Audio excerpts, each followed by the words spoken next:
តែអញ្ចឹងមិនងាយជ្រួយពកសិតទូឯងចឹងហើយប្រកែណាស់ក្នុងការទូស្អងចាអញ្ចឹងចាប់ដើមរៀបចំចាចាតែដាក់ស្អមឲ្យឈើព័ទ្ធទៅវិញចា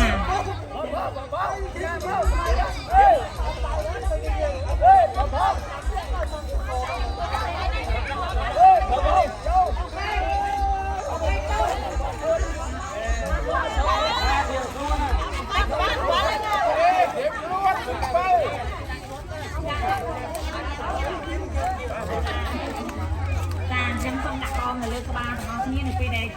ចាប់ផ្ដើមរួងគឺដកដៃចេញពីក្អមរៀងខ្លួន